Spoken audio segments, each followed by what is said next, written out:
Ganda ng piston nyo dyan ah. Magandang araw mga kalapatid. Ito yung ating accommodation. Nandito din yung ating mga alagang kalapati. May kukwento lang ako sa inyo mga kalapatid. Dahil sumahod tayo ngayon. Wow! Sumahod tayo sa ating page. Kaya bibigay natin yung kabahagi ng ating mga alaga. Yung kanilang pagkain na inaasam-asam nila ay pinabili ko. At makikita nyo mga kalapatid.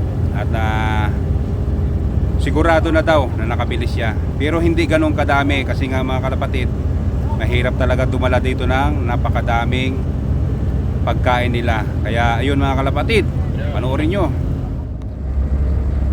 Ganda ng piston nyo dyan ah.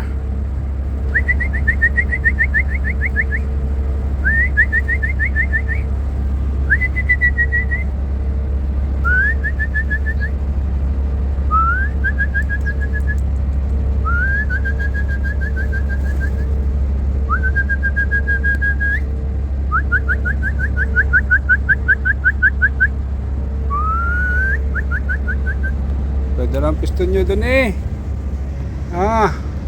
Parang isang kahoy na madaming dumapo. Ayun guys, swerte naman, nakabili na siya. Ito talaga ang tunay na pagkain nila. 4 na kilo lang mga kalapatid yung nabili niya. Tatry na natin bukas ng umaga mga kalapatid. Hapon na ngayon eh, okay lang na, wag muna silang pakainin para bukas ng umaga yummy sila. Yung pinadala natin pera hindi naubos kasi hindi kayang bilhin lahat. Hindi pwedeng isang sako kasi mabigat.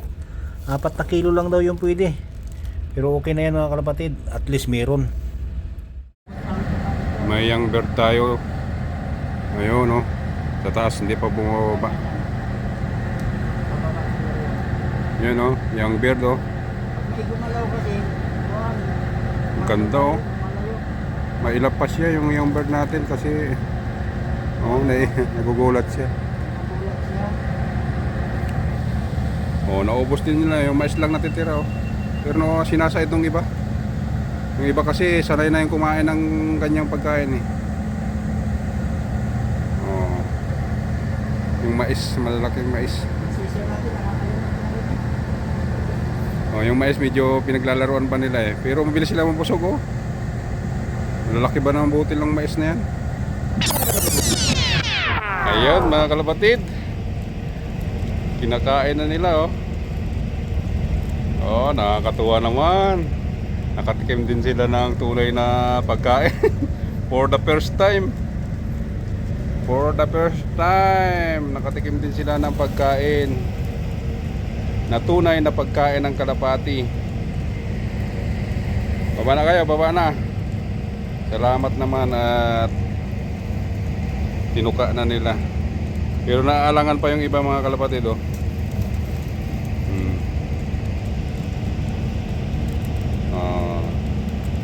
Isang scoop lang nilagay ko, ubos nila. Pero mayroon pa talagang hindi rin kumakain. Pero at least pag nagutom yan, kakainin din yan. Ayun lang mga kalapatid, maraming salamat. Thank you for watching. Sana makakapon tayo, makabili pa uli. Bye bye. Ayun guys, thank you for watching. Sana patuloy kayong manood ng aking mga ads. Mag-like, mag-share, mag-comment na rin kayo mga kalapatid para dumami ang ating view at sumahod ulit tayo. Patuloy nating makakatikim ng pagkain ng ating mga kalapatid. Ayun lang, maraming salamat. Don't forget to follow, like, and share, and subscribe ang ating YouTube channel guys. Thank you, bye bye.